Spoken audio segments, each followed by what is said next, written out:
Pero tayong lahat iisa kung pare-pareho tayong sumasampalataya. Ganon din yung ama't anak. Iisa sila, pero hindi yung ama yung anak at hindi rin yung anak yung ama. Bakit? Nasa langit yung ama, yung anak nung oras na yun nasa lupa. Magkaiba sila.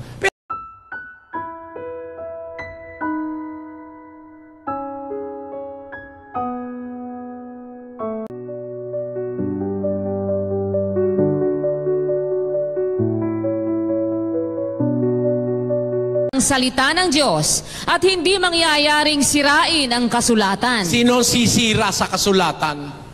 Pwede ba natin sirain ang kasulatan? Kung tinatawag niyang mga Diyos, yaong mga dinatnan at tumanggap ng salita ng Diyos, hindi maaaring sirain ang kasulatan. Pagka pala tinanggap mo ang salita ng Diyos, kahit tao ka, tinatawag ka ng Diyos na Diyos. Ang katunayan, si Moises, tao yun eh. Anong ginawa ng Diyos kay Moises? Basa.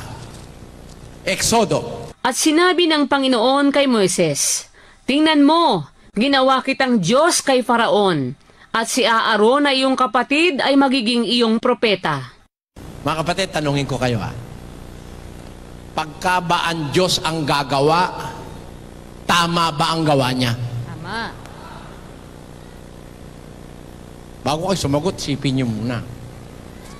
Pagka ba ang Diyos ang gagawa, tama ba ang ginagawa niya? Tama in the sense na sabi ng Biblia, ang Diyos hindi gumagawa ng mali. Kaya pag siyang gumawa, tama ang ginagawa niya. Pag siya ba ang gumawa, tunay ba ang ginagawa niya? Tunay. Ha? Tunay ba, mga kapatid? Oh. Gumawa ang Diyos ng tao, tunay ho ba? Wala naman ako nakitang ginawa ng Diyos na tao, kahit bulag, na tau-tauhan eh. Hindi ba? Kahit bulag, tao pa rin yun. Pag ang Diyos ang gumawa. Pero ang tao, gumawa ng tao rin. Alam nyo kung ano yung ginawa ng tao na tao? Basa sa Roma 1:23. At pinalitan nila ang kaluwalhatian ng Diyos na hindi nasisira ng isang katulad ng larawan ng tao na nasisira. Ba, ginawa pala nung ibang mga tao, pinalitan nila yung glory of God ng katulad ng larawan ng tao na nasisira. Eh anong klase yung larawan ng tao na ginawa ng mga tao rin? 115:4-8 ng awit, basa. Ang kanilang mga Diyos-Diyosan ay pilak at ginto, yari ng mga kamay ng mga tao. Anong klaseng tao? Sila'y may mga bibig, ngunit sila'y hindi nangagsasalita. Nakangiti. May bibig ba? Meron. Nagsasalita ba? Hindi. Pipi. Tama? Tuloy. Mga matay mayroon sila, ngunit hindi sila nakakakita. Eh di tau-tauhan yan. Hahaba pa pag binasa natin lahat eh. Pagka may bibig, hindi nagsasalita, may mata, hindi nakakakita, may kamay, hindi nakatatangan, may paa, hindi nakalalakad, may ilong, hindi nakakaamoy, ano yan? Tau-tauhan. Tau-tauhan yan eh. Eh como, tau-tauhan, ginawa naman Diyos. Kaya ang tawag ng Biblia, Diyos-Diyusan pa rin. Tama ba mga kapatid? Ang tanong ko, nung sabihin ng Biblia na ginawa ng Diyos si Moises na Diyos, Diyos ba si Moises o hindi? Diyos. Tutul ka ba ginawa ng Diyos si Moises na Diyos? Sabi ng Diyos kay Moises, ginawa kitang Diyos kay Paraon. Kaya lahat ng sabihin ni Moises kay Paraon natutupad eh. Sabi ni Moises, 3 araw na magdidilim ang buong Ehipto. Nagdilim o hindi? Dilim. Nagdilim. Kaya lahat na sabihin ni Moises, totoo eh. Dahil ginawa siya ng Diyos na Diyos. O ngayon, kung ginawa niyan Diyos si Moises, halimbawa, nung umpisa, isa lang ang Diyos, eh ginawa niyan Diyos si Moises, ilan na sila? Ganito lang yun. Dati, siya ang Panginoon, ang Ama. Meron siyang ginawang isa pang Panginoon eh. Alam niyo kung sino yon? 2:36 ng Gawa. Basa. Pakatalastasin nga ng buong angkan ni Israel na ginawa ng Diyos na Panginoon at Kristo itong si Jesus. Naniniwala ba kayo si Kristo, Panginoon? Bakit? Ginawa siyang Panginoon ng Diyos eh. Oh. Kaya, nagkadalawa tuloy ang Panginoon. Tutul ba tayo sa Diyos na magkadalawa, Panginoon? Panginoon siya, gumawa pa siya ng isa. Kilalanin mo. Kung kinikilala mo siya, pati ginawa niya, kikilalanin mo rin. Dalawa ba, Panginoon, ngayon? Basa, 110 ng awit. Pakinggan nyo. Sinabi ng Panginoon sa aking Panginoon. Ilan ang Panginoon? Sabi ni David, sinabi ng Panginoon sa aking Panginoon. Ano sabi? Umupo ka sa aking kanan. Pinauupo sa kanan, dalawa Panginoon. Isang Panginoon at yung kanyang kinakanan, Panginoon din. Dalawa sila. O ano ngayon na ibig ko sabihin?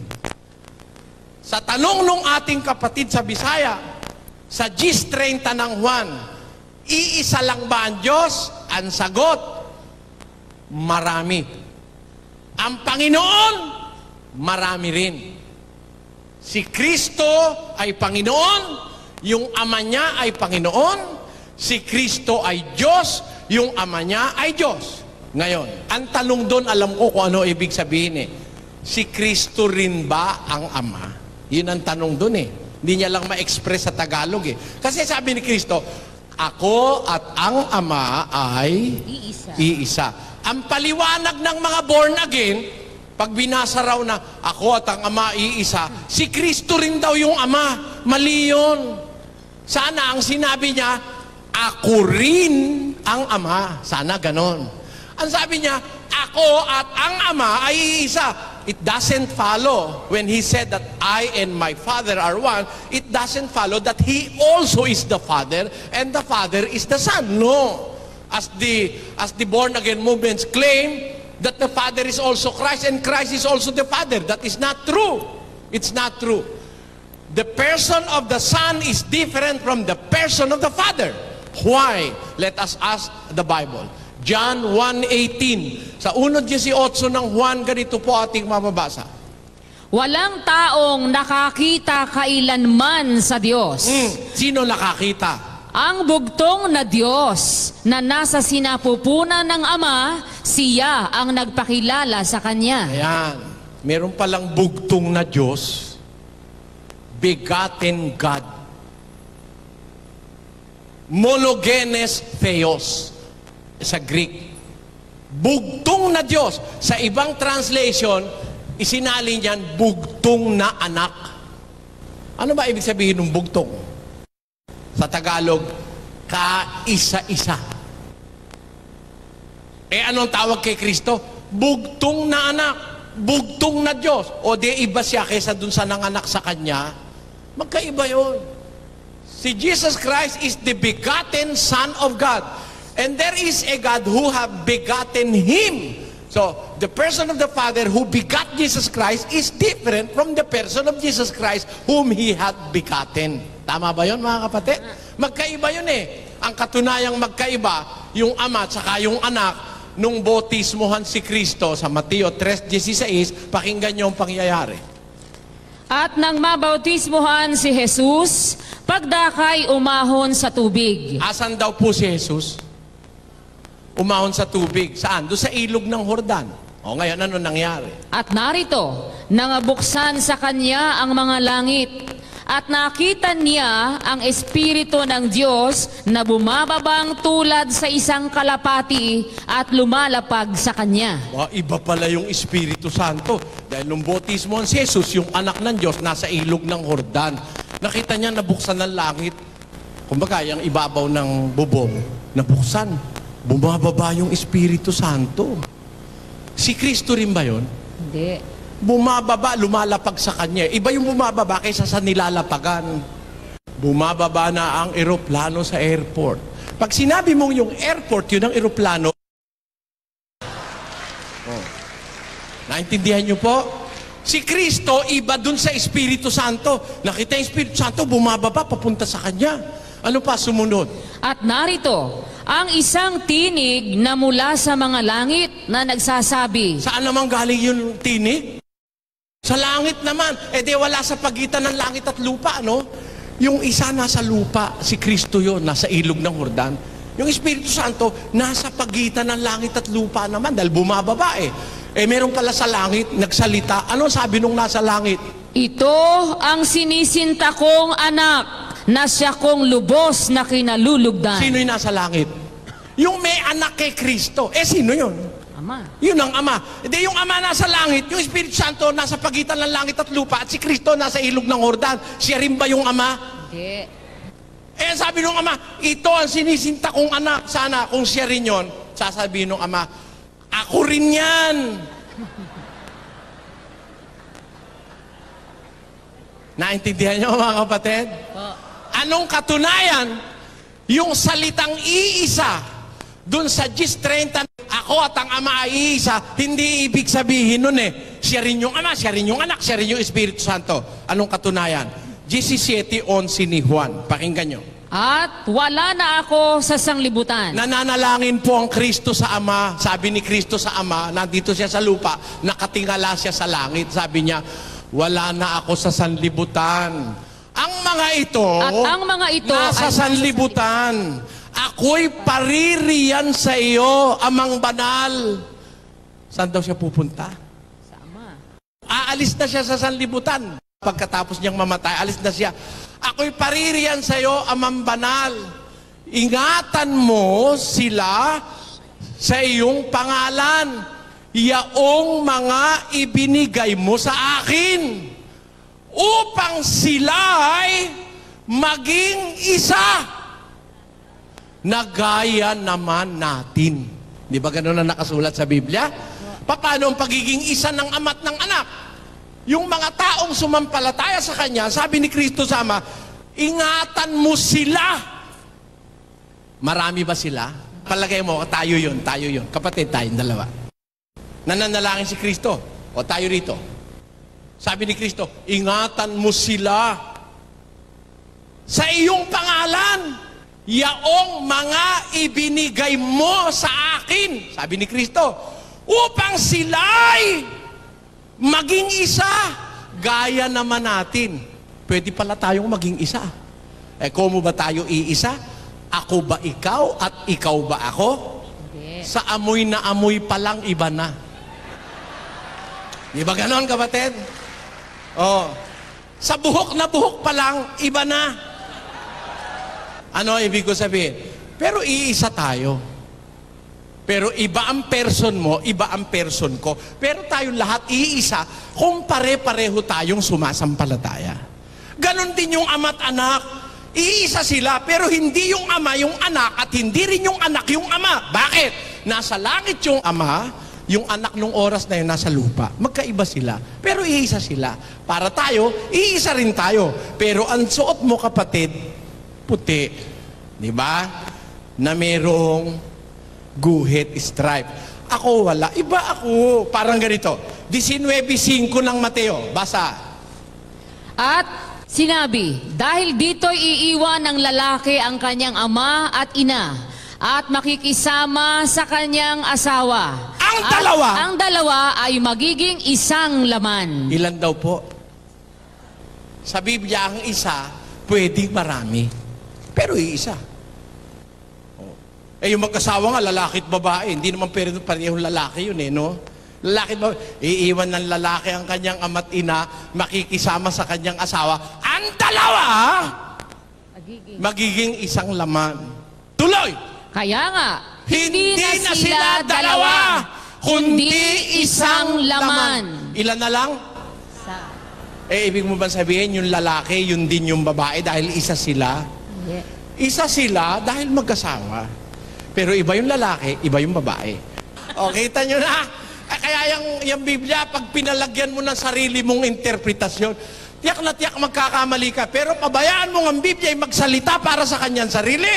Yung kahulugan ng salitang iisa, hindi ang ibig sabihin lagi ay absolute one. Ang isa, pwedeng dalawa, pwedeng tatlo, pwedeng marami. Iisa pa rin. Katunayan, Galatia 3:27. Sapagkat ang lahat na sa inyo ay binautismuhan kay Kristo ay ibinihis si Kristo. Walang magiging Hudyo o Griego man, walang magiging alipin o malaya man, walang magiging lalaki o babae man, sapagkat kayong lahat ay iisa kay Kristo Jesus. Dami-dami, pwede palang isa. Kaya pag nabasa mo, ako at ang Ama ay iisa, papakahuluganan mo. Isa lang yun, siya rin yung Ama, siya rin yung Anak, siya pa rin yung Espiritu Santo. Bobo ka sa Biblia. I'm sorry to say that. Bobo ka. Yan po ang sagot dyan. Next. Bacolod City, magandang gabi po.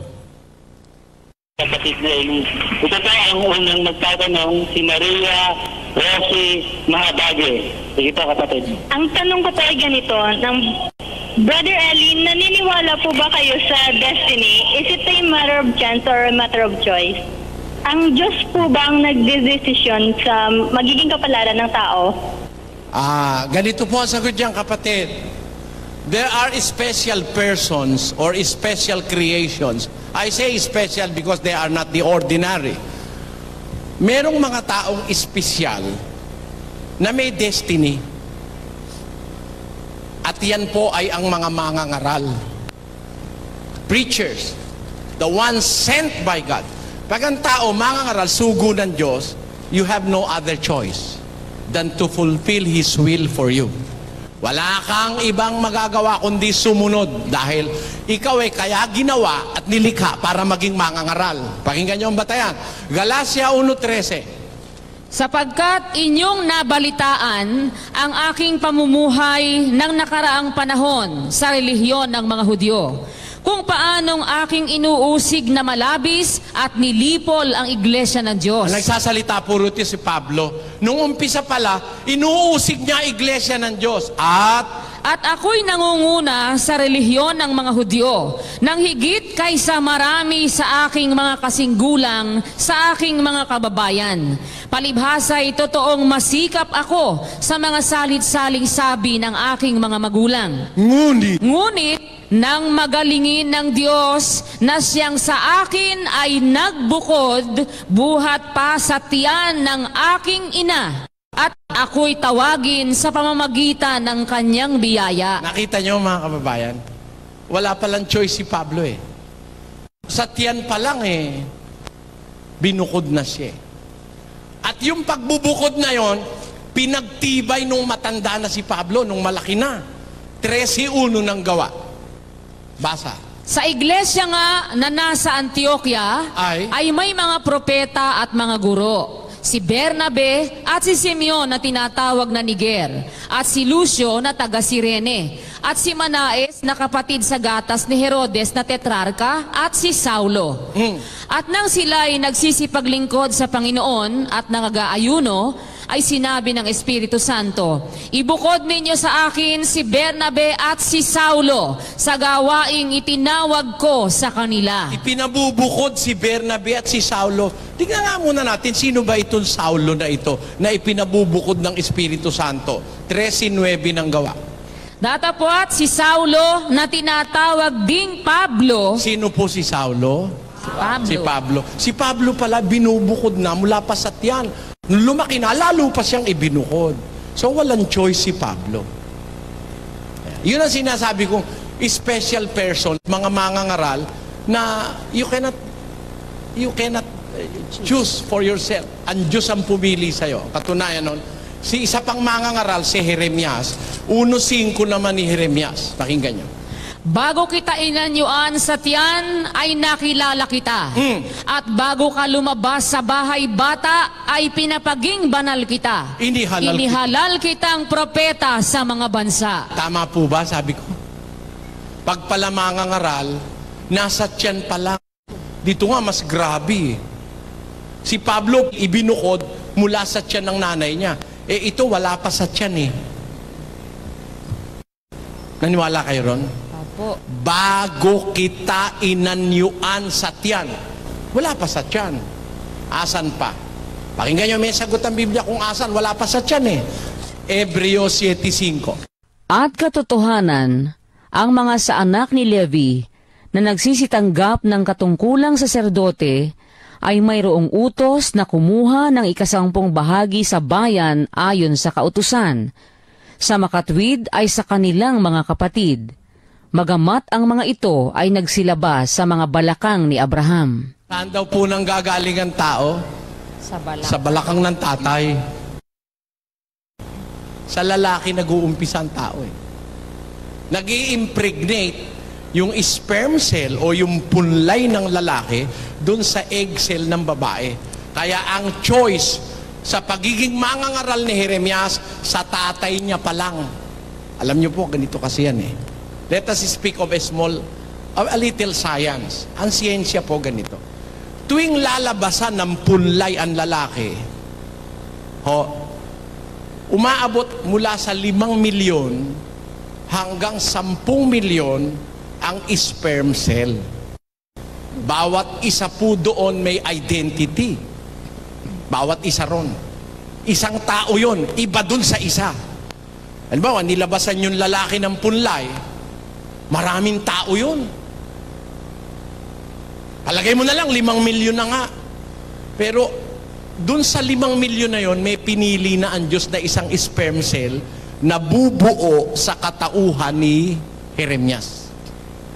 For your information, ang isang sperm cell po ay may 23 chromosomes. Ang isang egg cell, mayroon ding 23 chromosomes. Pag nagsama po yung sperm at egg cell ng babae at sperm cell ng lalaki, nakakabuo ng 46 chromosomes. Ang atin pong selula, ang cells ng katawan natin, lahat binubuo ng 46 chromosomes.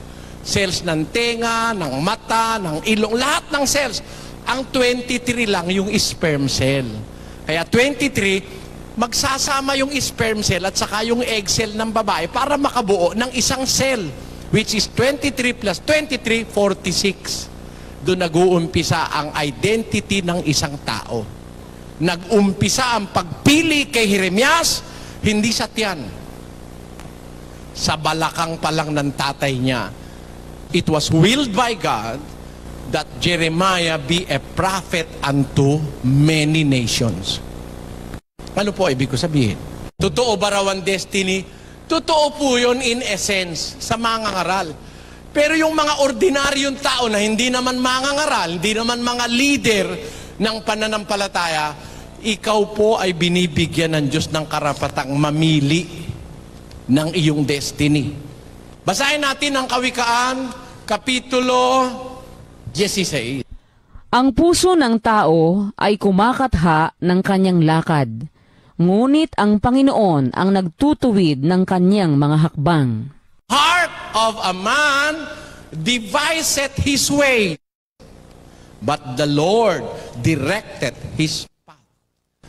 Ayon, sa Bisayan, sabi ron, ang kasing-kasing sa tao, magalalang sa iyang dalan.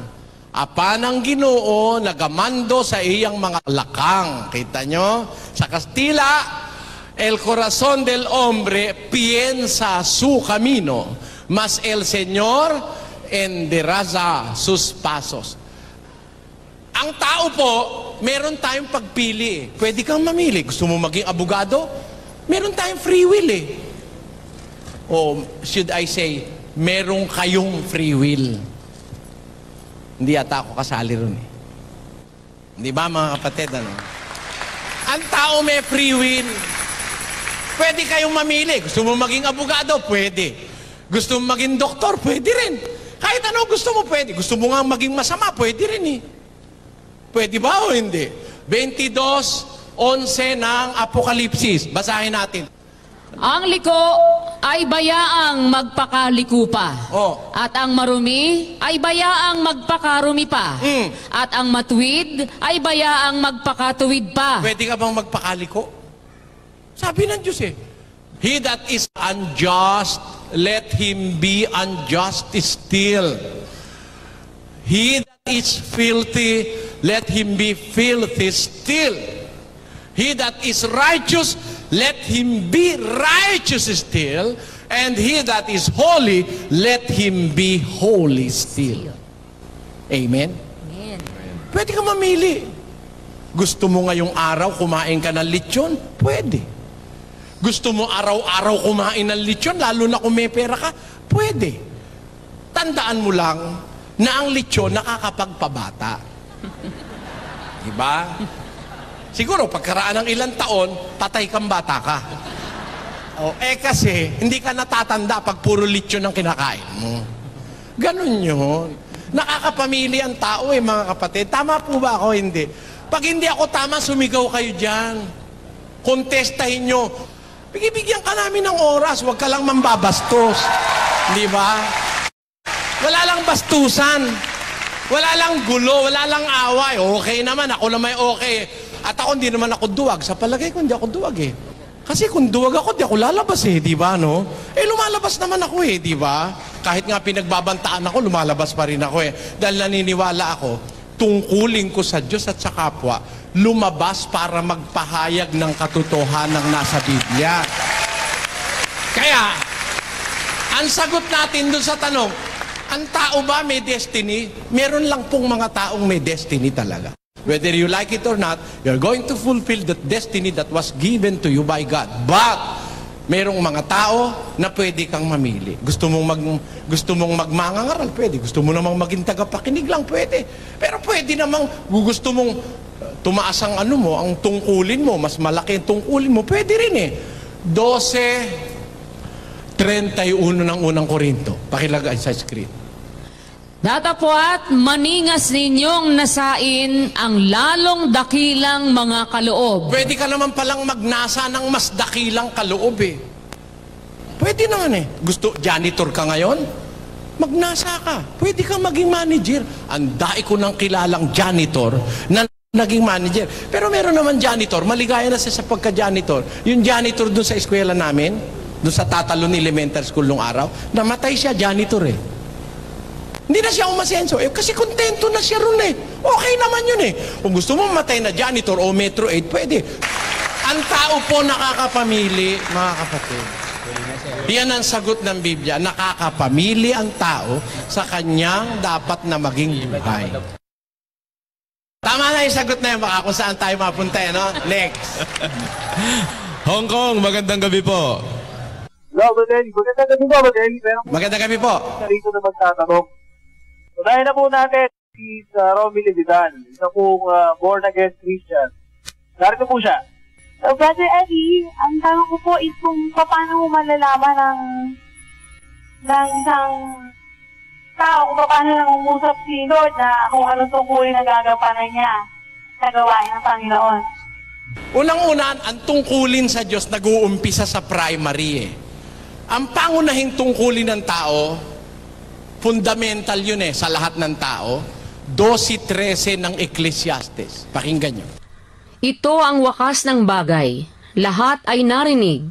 Ikaw ay matakot sa Diyos at sundin mo ang kanyang mga utos sapagkat ito ang buong katungkulan ng tao. Primarily speaking, ang buong katungkulan ng tao ay matakot sa Diyos at sumunod sa utos. Lahat tayo dapat matakot sa Diyos at sumunod sa utos. Yun ang pangunahin. Pero pwede ka namang mag-aspire ng mga tungkulin Kung kaya mo, hindi naman masama Unang Timoteo 3:1. Pakinggan nyo po. Tapat ang pasabi. Kung ang sino man ay magsisikap na maging obispo, ay mabuting gawa ang ninanasa. Nakita nyo? Tapat ang pasabi ng Diyos. Kung sino man gusto maging obispo, mabuting gawa ang ninanasa. Pwede ka namang maging obispo Kung ang sino man, may pinupwera ba ron? Wala. Kahit nga wala kang pinag-aralan, kung gusto mong maging obispo, pwede naman Kaya lang may requirement ang pagiging obispo. Tuloy natin sa 2. Dapat nga na ang obispo ay walang kapintasan. Asawa ng isa lamang babae. Tandaan nyo, isa lang Pag nakakita kayo ng obispo, 4 ang asawa, layasan nyo na.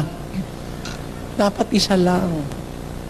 Amen? Amen. Binang Biblia, gusto mo maging obispo, mabuting gawa ni nanasa mo. Pero dapat ang obispo, ilan ang asawa? Sa. Isang asawa lang. Tapos ano pa? Mapagpigil. Mapagpigil. Uta mo, kahit tuksuin ka ng babae, dapat magpigil ka. Dahil pag hindi ka nagpigil, makakarami ka. Obispo ka eh. Alam niyo, yung mga obispo, lapitin ng babae yan eh. Kung hindi ka rin lang bakla, makakarami ka eh. Dahil lalapitan ka ng babae, di ba? Tapos, Mahinahon ang pag-iisip. mahinahon ng pag-iisip. Tapos ano pa? Mahusay. Mahusay. Dapat mahusay. Saan mahusay? Dapat mahusay sa Biblia ang obispo. Eh baka bobo ka sa Biblia, tapos obispo ka, lumayas ka na riyan. The work is not fit for you.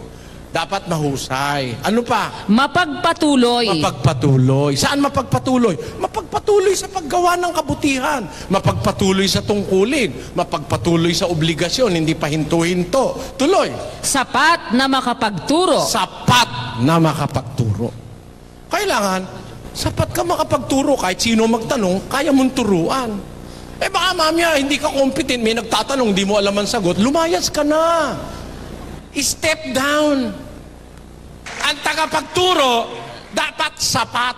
Tingnan niyo mga apostol, sapat. Basa, 2 Korinto 3:6. Na sa amin naman ay nagpapaging sapat na mga ministro ng bagong tipan. Klaseng ministro ang mga apostol? Sapat. Sapat. Eh, pag may tanong na hindi ka masagot, mag-resign ka. O kaya, mag-file ka ng leave. Hindi pa ako pwede, mag-aaral pa ako eh. Kasi may tanong, hindi ko masagot eh. Hindi ko nga alam hanapin sa Biblia kung asan eh. Sugo, hindi ka nga sapat makapagturo eh. Naman, hindi ka na kinilabutan, sugo ka, wala kang alam sa Biblia. Meron ba naman sugong walang alam sa Biblia? Yan ang ibig ko sabihin. Paano malalaman? Di doon ka sa, kung gusto mong maging obispo, gusto mo namang maging tagapagturo o teacher, marami naman tungkulin eh. Kung saan ka most fit. Kung saan? 12:6 ng Roma. At yamang may mga kaloob na nagkakaiba-iba ayon sa biyaya na ibinigay sa atin. Kung hula, ay manganghula tayo ayon sa kasukatan ng ating pananampalataya.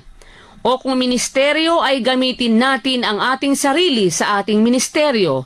O ang nagtuturo ay sa kanyang pagtuturo. O ang umaaral ay sa kanyang pag-aral. Ang namimigay ay magbigay na may magandang loob. Ang nagpupuno ay magsikap. Ang nagkakawang gawa ay magsaya. Marami tayong pwedeng tungkulin sa Diyos at sa kapwa eh. Kung nagtuturo, gamitin mo sarili mo sa iyong pagtuturo. O umaaral sa kanyang pag-aral, mangaral ka. Eh tawag mo sa iyo, mangangaral ka, sugo, di ka man lang lumalabas para mangaral. Abe, utos ng Diyos, mangaral ka. 4:2 ng 2 Timoteo. Ipangaral mo ang salita. Utos hindi.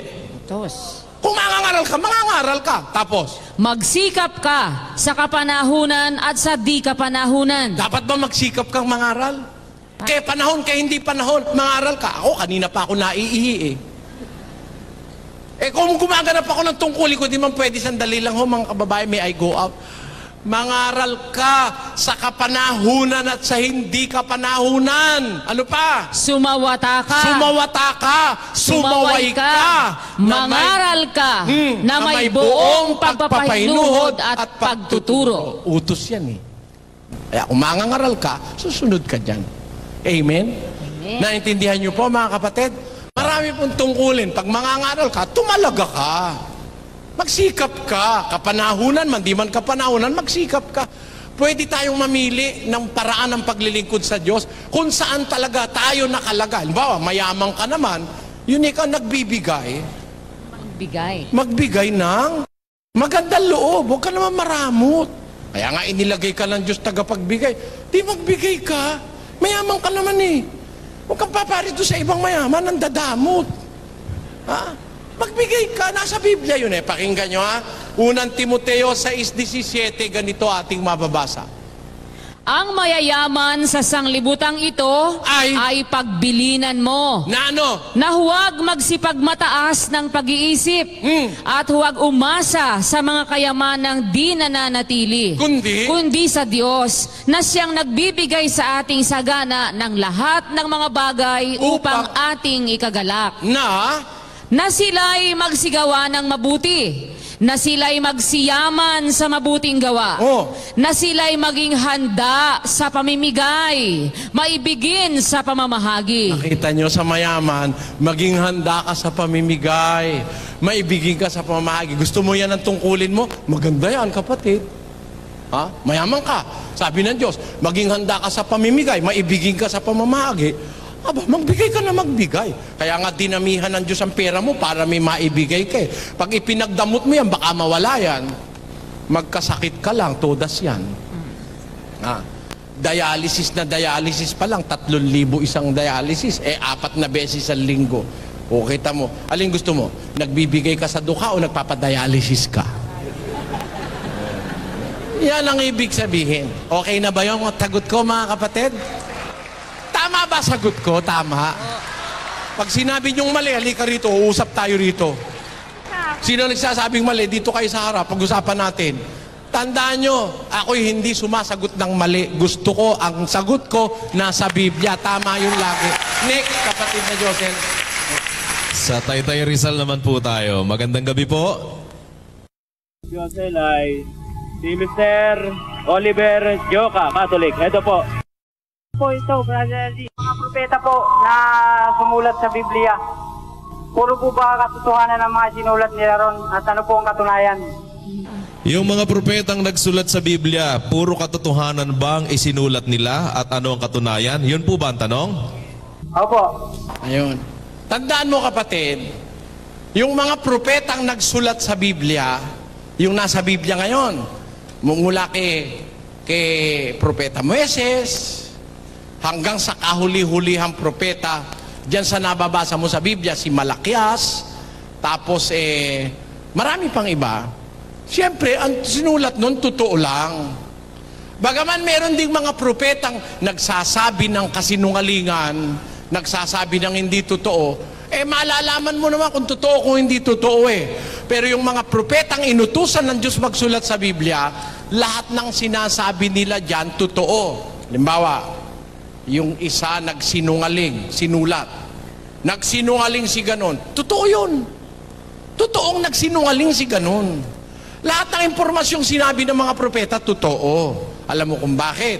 Pakinggan mo sa 2 Pedro 1:19. Ganito nakasulat.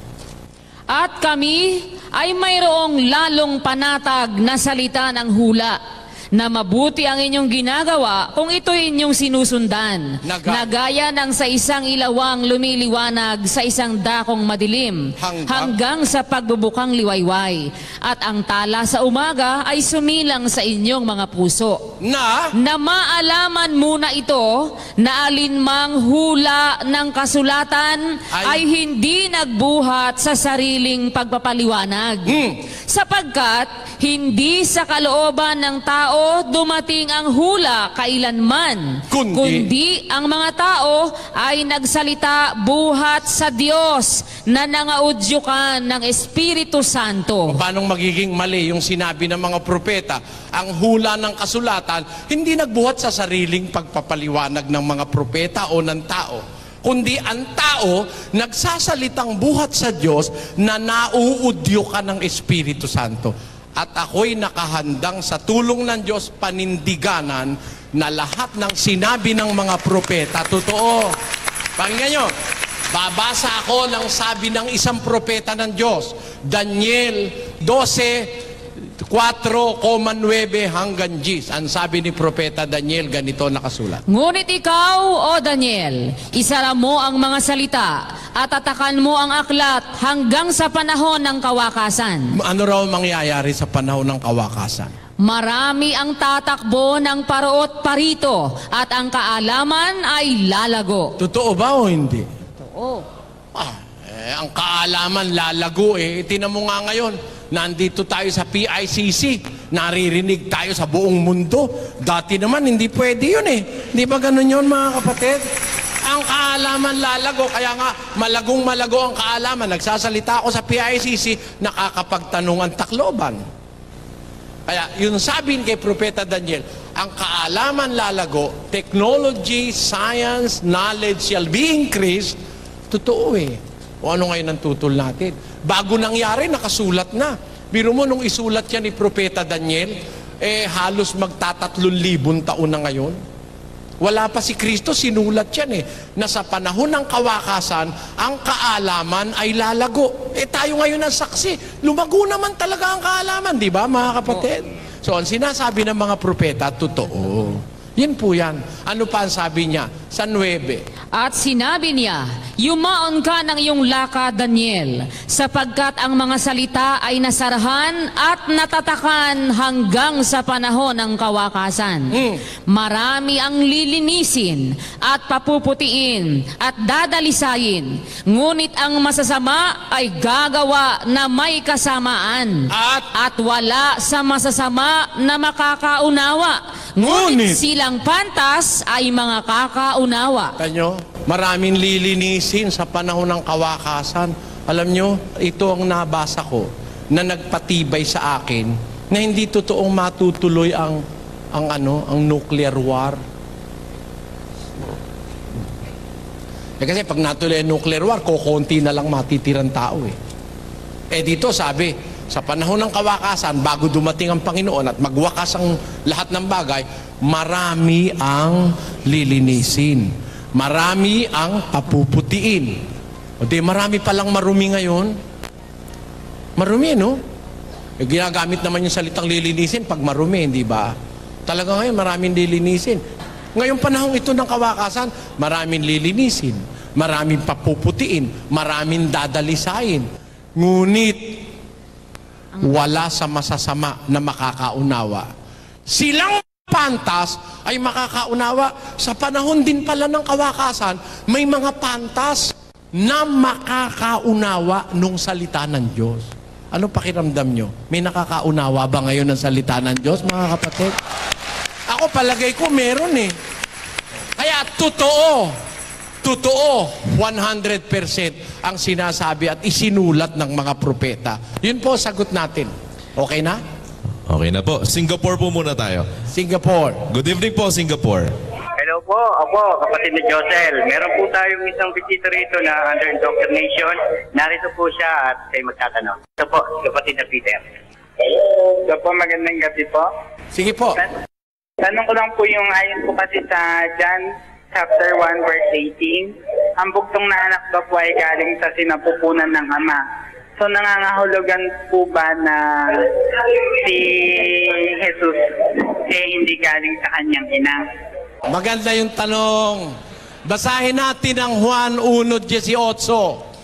Walang taong nakakita kailanman sa Diyos. Ang bugtong na anak na nasa sinapupunan ng Ama, siya ang nagpakilala sa Kanya. Sa mga kapatid, yung palang anak, nasa sinapupunan ng Ama. Ang tanong niya, hindi ba galing sa kanyang ina? Ganito yon kapatid. Dalawa ang nakay Kristo. Dalawa. Yung katawan tao at saka yung espiritu na galing sa Diyos. Tandaan mo, ang Diyos ay espiritu. Galing siya sa sinapupunan ng Ama dahil meron siyang kalagayang espiritu. Merong galing sa Ama. Yung galing sa Ama, sumapi o lumagay dun sa katawan na galing kay Maria. G5 ng Ebreo. Pakinggan nyo. Kaya't pagpasok niya sa sanglibutan ay sinasabi, hain at handog ay hindi mo ibig, ngunit isang katawan ang sa akin ay inihanda mo. Tingnan nyo po yung screen, mga kababayan. Hain at handog ay hindi mo ibig. Pero pagpasok sa sanlibutan, sinabi niya, isang katawan ang sa akin ay inihanda mo. Saan siya galing? Pumasok pala siya sa sanlibutan Hindi siya rito nag-umpisa. Tama ba yon? Tama. Pagpasok niya sa sanlibutan, ipinaghanda siya ng isang katawan. Ano yung katawan na inihanda sa kanya? 1:14 ng Juan. At nagkatawang tao ang verbo. Hindi naman pala kalabaw Nagkatawang tao. Ang inihanda palang katawan dito sa sanlibutan, tao. Yun talagang katawan, tao talaga yon. Katawang tao yon, hindi katawang kalabaw, hindi katawang kambing, hindi katawang ibon, hindi katawang isda, hindi katawang elepante. Siguro naintindihan nyo na yun. Katawang tao. Yung lalagay sa loob ng katawang tao, saan naman galing? Pumasok sa sanlibutan. Pag pumasok, ibig sabihin hindi siya dito nag-umpisa. Tama ba yun, mga kapatid? Saan siya galing? 13:3 ng Juan. Si Jesus, pagkatalastas na ibinigay na ng Ama ang lahat ng mga bagay sa kanyang mga kamay, at siya'y nanggaling sa Diyos, at sa Diyos din paroroon. Saan daw po siya galing? Galing sa Diyos. Saan sa Diyos siya galing? 1:18. Walang taong nakakita kailanman sa Diyos, ang bugtong na anak na nasa sinapupunan ng Ama. Saan sa Diyos siya galing? Sa sinapupunan, from the bosom of the Father. Doon siya galing. Paano siya nalabas? Ba't ba sinabing galing? Hindi ba doon galing? Nilabas yun. Tama, hindi? Paano siyang nilabas? 1:5 ng Ebreo. Sapagkat kanino nga sa mga anghel sinabi niya kailanman, ikaw ay aking anak, ikaw ay aking ipinanganak ngayon. Siya pala'y ipinanganak ng Diyos eh. This day have I begotten thee. Ang Diyos mismo nanganak eh. Ngayon, ang sabi naman ng mga pilosopo, pwede ba naman kang manganak yung lalaki? Sabi, bakit babae lang ba pwedeng manganak? O, tanyo ha. Nung araw bata ako, meron kaming tanim na mais. Ba yung tanim namin mais, ang laki ng bunga, merong isa pang mais na nakadikit. Sabi ko sa nanay ko, nanay, ano ito? Anak lang mais yan.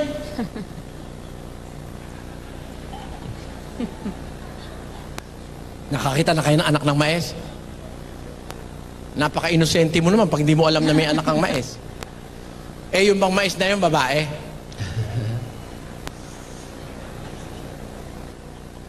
Hindi naman kumo nanganganak babae.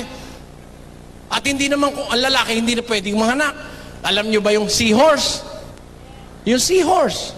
Ilagay mo nga sa screen yung seahorse. Alam nyo ba mga kababayan yung seahorse?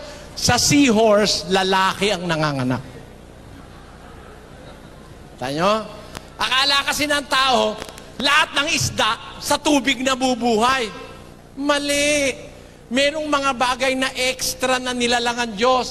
Merong lalaki nanganganak, seahorse yun. May isda. Tandaan nyo, hindi sa tubig na bubuhay. Hindi lahat ng isda nasa tubig. Alam nyo kung alin yun?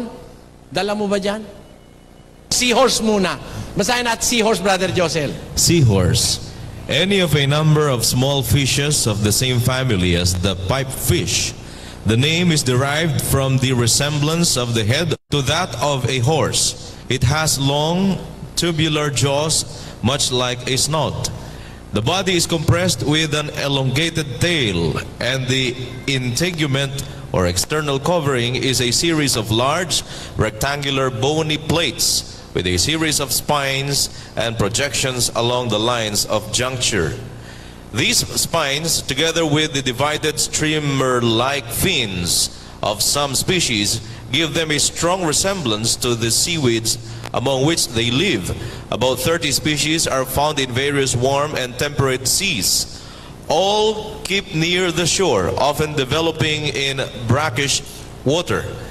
Like the pipefishes, the males take charge of the eggs, which are placed in an abdominal pouch and remain there until they hatch. Kita nyo, yung lalaki ang nag-iiwi nung itlog at hanggang sa sila ay Mapisa. mapisa. Sino nanganganak? Hindi yung lalaki. Hindi naman na ibig sabihin ko mo lalaki hindi na pwedeng manganak eh. Ang Diyos pa. Tingnan nyo, ba't mo naman sinabi ang Mr. Soriano? Ba't hindi sasabihin ng Diyos yung ako pa ang hindi pwedeng manganak? Bakit? Basa, awit, pakinggan nyo nakasulat. Lagay sa screen. Siyang lumikha ng pakinig, hindi ba siya makakarinig? Sige nga, sumagot nga kayo mga kapatid. Siyang gumawa ng pakinig, hindi ba siya makakarinig? Anong sagot? Makakarinig. Siya nga gumawa ng pakinig mo, siya pa hindi makarinig. Tama? Tama. Ano pa? Siyang lumikha ng mata, hindi ba siya makakakita? Sige, sagot tayo. Yung lumikha ng mata, hindi ba siya makakakita? Eh kung ito nga nakakarinig eh. Baka lang ito eh. Naintindihan niyo ibig sabihin? Hindi ba ito naririnig yung salita ko, dinadala ron, dumadaan sa amplifier para marinig yung lahat? Tama po ba yun mga kapatid? Kung yung bakal nga nakakarinig eh, yung Diyos pa hindi makarinig. Eh kung yung nanay mo nanganganak, siya pa hindi makapanganak, kung gusto niya, ano pakialam mo? Di ba ganun yun mga kapatid? Kaya, ang Diyos, pwedeng manganak. Ang ipinanganak ni Maria, yung katawan. Pero yung espiritong lumagay doon sa katawan, ang Diyos ang nanganak doon. Dahil galing yon sa sinapupunan ng Ama. Sabi ng Ama, ngayon ay ipinanganak kita. Nanganganak ang Diyos Ama. Amen? Amen. Basa, baka sabihin nyo, mali eh. Ebreo. Sapagkat kanino nga sa mga anghel sinabi niya kailanman, ikaw ay aking anak. Ikaw ay aking ipinanganak ngayon. Kita nyo? Anak kita, pinanganak kita. Di ang Diyos mismo nanganak. Yun ang sagot, kapatid. Next. Sogod Southern Leyte. Magandang gabi po. Magandang gabi po, Brother Eli. Sige po. Ano pong ibig sabihin sa Mateo 23:9? Basahin po natin ang Mateo 23:9. At huwag ninyong tawaging inyong ama ang sino mang tao sa lupa, sapagkat iisa ang inyong ama, sa makatwid bagay siya na nasa langit. Hindi naman yata mahirap intindihin yun eh. Huwag ninyong tawaging inyong ama ang sino mang tao sa lupa, sapagkat iisa ang inyong ama, siya na nasa langit, sabi ni Kristo. Ang pinagsabihan po mga alagad, mga Kristiyano, tayo raw, kung Kristiyano tayo, huwag nating tatawaging ama ang sino man tao sa lupa. Isa lang daw ang tatawagin nating ama, yung ama na nasa langit. Ito po'y usapang religyoso. Ang Biblia kasi is speaking religiously. Pampananampalataya ang mga salita sa Biblia. Kaya pagdating sa pananampalataya, huwag nating tatawaging ama ang sino mang tao sa lupa. Bakit huwag? Kasi, sabi ni Kristo, huwag kang mangangalo niya. Meron ho bang nangangalo niya? Meron. Kaya sinabi, huwag eh. Meron nga kasing ganun eh. Eh sinabi, huwag niyong tatawaging ama, sino man tao sa lupa. Kasi merong sa relihiyon, tinatawag yung kanilang mangangaral, ama. Englishin nga natin yan, para maliwanag. And call no man your father upon the earth. Why? For one is your Father, which is in heaven. Sino lang daw ho ang tatawagin nating Father? Hindi ba napakaliwanag niyan? Call no one your Father upon the earth, for one is your Father, He that is in heaven. 6:9 tells us, after this manner therefore pray ye, Our Father, which art in heaven, hallowed be thy name. Thy kingdom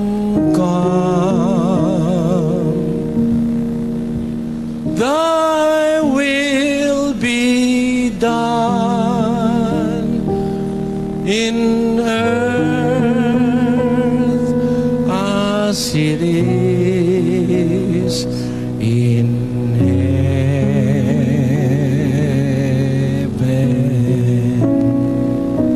Alam niyo yan, ha? Hindi ako nagsisinungaling, alam na alam niyo yan. Give us this day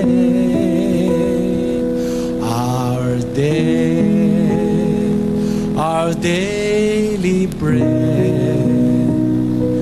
and forgive us our debts as we forgive our debtors, and lead us not into temptation, but deliver us from evil. For thine is the kingdom and the power and the glory forever.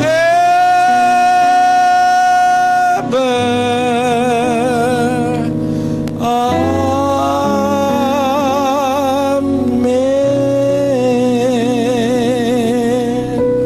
Natatandaan niyo yun? Manalangin kayo ng ganito. Anong panalangin?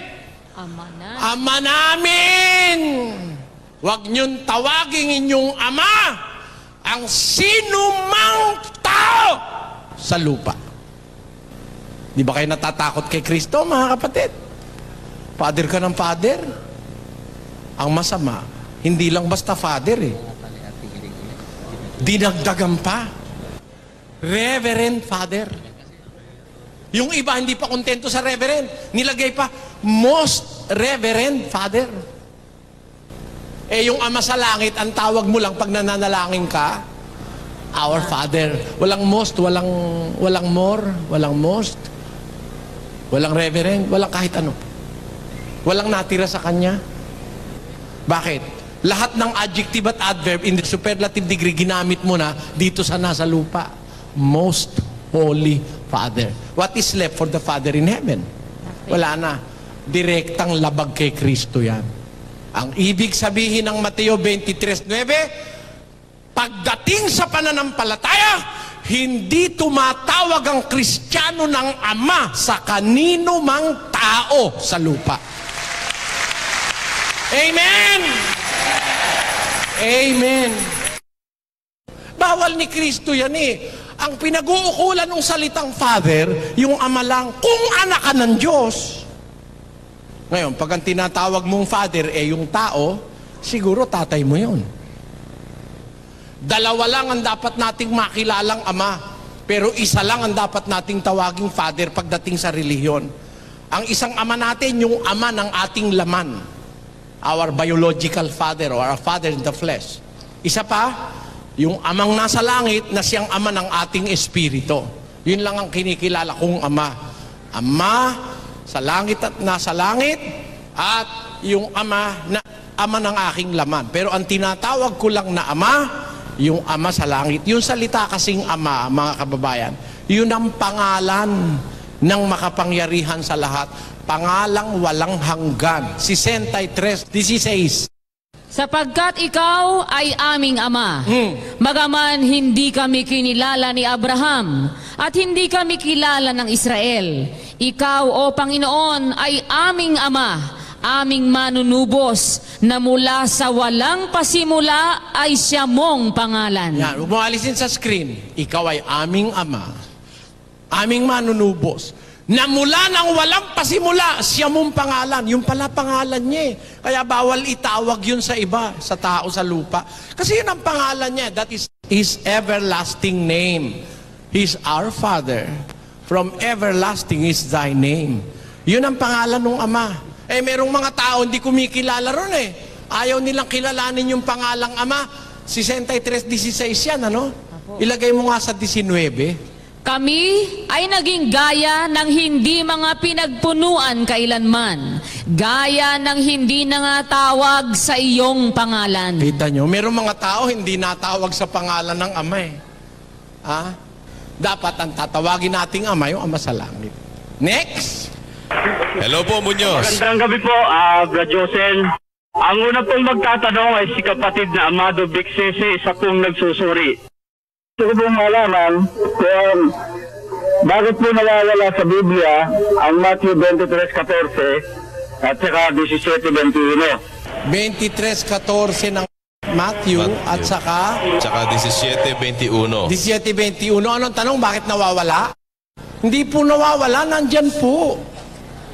Nandyan po, kapatid. Yan ang maganda. Tinanong nyo kay Soriano. Pakita natin. 17:21 ng Mateo. Pakibasa, Sister Luz. Datapwat, ang ganito'y hindi lumalabas kundi sa pamamagitan ng panalangin at ayuno. Ayan, nasa Biblia po yan. Tignan nyo sa Greek, nandoon. At sa iba pang mga kasulatan. Diyan sa hawak nyong Biblia, baka wala. Pero yung Biblia ko po, kompleto. Ano pa yung isa niyang tinanong? 23:14. 23:14 ng Mateo. Sa aba ninyo, mga eskriba at mga pariseyo, mga mapagpaimbabaw, sapagkat sinasakmal ninyo ang mga bahay ng mga babaeng bao, at inyong dinadahilan ang mahahabang panalangin, kaya't magsisitanggap kayo ng lalong mabigat na parusa. Tanyo, di nasa Biblia yan. Ang katunayan, may isa pang alagad na nagsulat niyang bagay na yan. Basahin natin naman sa Lucas. Pakilagay sa screen. Na sinasakmal nila ang mga bahay ng mga babaeng bao, at sa pagpapakunwaring banal ay nananalangin ng mahaba. Ang mga ito'y tatanggap ng lalong malaking kahatulan. Di nasa Biblia po yan. Di po nawawala, kapatid. Huwag po kayo mag-alala. Hinanap ko po, nakita ko. Meron pa? Okay po. Pumunta muna rito tayo sa PICC, kapatid na Josel. Number 1 po sa listahan dito, si Rod Lester Kahiwat, under indoctrination po sa Santa Ana. Magandang gabi po, Brad Eli. Magandang gabi po. May tatanong ko po kung bakit po ba sa panahon ito ay dumarami ang relihiyon at sa pagdami po nitong nagkakaroon ng parang away-away po. Hindi parang away-away yun. Talagang away yun. Opo. Meron nga sa relihiyong pumapatay pa eh. May mga relihiyong pumapatay pa dahil sa away na yan eh. Nakasulat na yan sa kasaysayan ng bansang Pilipinas. Meron talagang pumapatay. Meron talagang away. Ngayon, anong tanong mo, kapatid? Ngayon po, di ba mas maganda kung magkaroon na lang po ng kanya-kanyang respeto sa paniniwala? Respeto? Apo. Ay, masamang respetuhin yung mali. Apo. Masama yun. Alam mo, kasi tinanin nyo mga kababayan ha. Maganda ang layunin mo, kapatid. Nakikita ko yung puso mo, maganda, malinis. Ano? Pero mag-i-inject ako sa'yo ng diwa galing sa Diyos, hindi galing sa akin. Ako rin ganun eh. Nung bata akong maliit, ayoko ng gulo. Nung ako'y tumanda, ayoko ng away. Hindi ako nakikipag-away o hindi ako nakikipag-usap sa mga umpok-umpok. Dahil yung mga pinag-uusapang kayabangan, ayoko nun eh. Mas gusto ko pang magbasa, mag-aral, kaysa makipagkwentuhan dun sa mga kababata ko. Yun ang naranasan kong pagkabata eh. Pero ang isang ayoko, yung may kokontrahin ako, o may aawayin ako, o kaya hindi ko sasang-ayunan. Ayoko nun. Pero nung matuto ko ng Biblia, na iba ang pagkakilala ko sa buhay. Pag walang kokontra sa mali, lahat ng tao maniniwala sa mali. Tandaan niya. Ngayon, ano ang batayan ko? Na masama na yung mali, hindi mo kokontrahin. Bakit ganon? Ba't ko sinasabi yun? Pag mali, dapat punahin. Pag mali, dapat sawayin. Pag mali, dapat pigilan. Kasi sabi ng Diyos 3 G's ng Tito. Pakinggan nyo. Ang taong may maling pananampalataya, pagkatapos ng una at ikalawang pagsaway ay itakwil mo. Ipinapasaway ba yung mali? Sabi nga ng Diyos, pag mali ang pananampalataya ng tao, sinaway mo ng una, sinaway mo ng ikalawa, itakwil mo na. Biyaan mo na siya. Ayaw niya ng tama, gusto niya mali. Pero ipinapasaway ng Diyos. Sawayin mo. Paano sasawayin? 1:13 ng Tito. Ang patotoong ito ay tunay, dahil dito'y sawayin mong maikabagsikan sila upang magpakagaling sa pananampalataya. Amo, ito ba haka-haka ko, kapatid? Gusto ng Diyos ito eh. Pag mali ang pananampalataya, sawayin mong may kabagsikan sila. Siguro nung sabihin ng Diyos yan, hindi naman niya sinabi sawayin mo, may kabagsikan sila. Ganun ba nung sabihin ng Diyos yun? Hindi naman ganun eh. Sabi, sawayin mong may kabagsikan sila upang magpakagaling sa pananampalataya. Gusto mong gumaling ang tao? Pag mali, sawayin mo. Ngayon, kung gusto niyang pasaway o ayaw niyang pasaway, bahala siya. Meron talagang pasaway. Pero tungkulin mo kung mangangaral ka na sumaway. Basa, 2 Timoteo 4:2. Ipangaral mo ang salita. Magsikap ka sa kapanahunan at sa di kapanahunan. Sumawata ka, sumaway ka. O, kita mo? Utos ng Diyos sa mangangaral yan. Sumawata ka, sumaway ka. O, pag sumasaway ba, mali? Ba't hindi na lang natin igalang ang pananampalataya ng isa't isa? Kung mali, ba't ko igagalang? Ibig mo sabihin, ang paniniwala mo, si Kristo, tao. Ha? Tapos sabihin ko, ginagalang ko yan, amen. Ganun ba? Pag sinabi mo si Kristo, tao, sisigaw ako. Hindi tao si Kristo, kundi nagkatawang tao. Yan ang sasabihin ko. Nag-uumpisa na ang labanan. Bakit? Gusto ng Diyos na ganun para ang tao mailigtas sa mali. Ganun yun. Kung ako makikipagkaibigan lang, di na ako magsasalita. Pero hindi ako naparito para makipagkaibigan kahit kanino. Kahit magalit kayong lahat sa akin, sasabihin ko yung ipinasasabi ng aking Diyos na kinikilalang nasa langit. Kailangan yun, kapatid. Kailangan po yun. Salamat po, Brother Eli. Salamat din po. Sana naintindihan yung punto ko. Iloilo, magandang gabi po. Iloilo City. Gabi po, kapatid na Josel. Sige po. Ito po ang magtatanong si kapatid na Felipe Navarro, isa pong Katoliko. Good evening, Brother Eli. Good evening, kapatid. Ang tanong ay ganito. Bago ginawa ng Diyos na Ama ang sanlibutan, nasaan siya at ano ang ginagawa niya noon? Yun lang po. Ang ganda ng tanong. Bago daw po ginawa ng Diyos ang sanlibutan, asaan siya at anong ginagawa niya noon? Alam niyo, kapatid, ang Diyos laging busy. Tandaan niyo, I want this to be clear in the minds of everyone na nakikinig at naniniwala sa Biblia. Ang Diyos was never idle.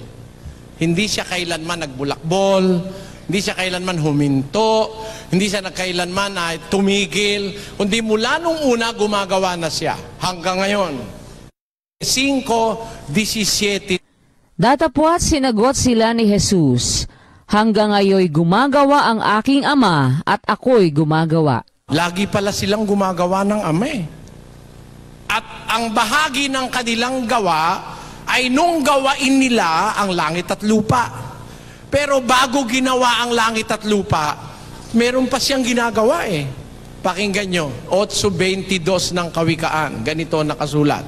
Inari ako ng Panginoon sa pasimula ng kanyang lakad, bago pinasimulan ang kanyang mga gawa ng una. The Lord possessed me in the beginning of His way, before His works of old. Doon pa pala sa unang-una pa. Tawag sa Biblia, works of old. May ginawa na pala siyang unang-una pa Sa pasimula pa lang ng kanyang lakad, ang sabi ng karunungan, inari na siya ng Panginoon. The Lord possessed me in the beginning of His way, before His works of old. Bisayain nato. Saan ba tayo nang gagaling? Yung tanong, Brother Joseph? Iloilo po. Sa Iloilo. Sa Hiligay noon, pakilagay sa screen. Ang Ginoo nag-angkon sa akon sa pagpamuno sang iya dalanon, sa wala pa ang iya nga binuhatan sang dumaan. Tanyo? Hindi pa siya nag-uumpisa nung kauna-unahan, inari ako ng Panginoon. The Lord possessed me in the beginning of His way, sabi ng Biblia. Nung papalang unang-una pa, kasama na ng Diyos yung karunungan. Inari na siya ng Diyos. Nung unang-una pa, anong katunayan na ang kasama ng Diyos nung unang-una, yung kanyang karunungan, kasama niya na. Magkaisa na sila, magkasundo na sila. Pakinggan nyo, sa unang Korinto 2:6 hanggang 7. Gayunman ay nangagsasalita kami ng karunungan sa mga may gulang.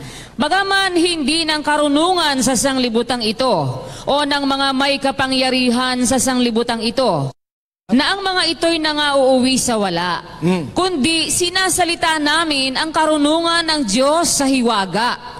yaong karunungan na itinalaga ng Diyos bago nilalang ang mga sanlibutan sa ikaluluwalhati natin, na hindi napagkilala ng sino mang pinuno sa sanglibutang ito, sapagkat kung nakilala sana nila, ay di ipinako sa krus ang Panginoon ng kaluwalhatian. Yung palang karunungan na yun ang Panginoon ng kaluwalhatian eh.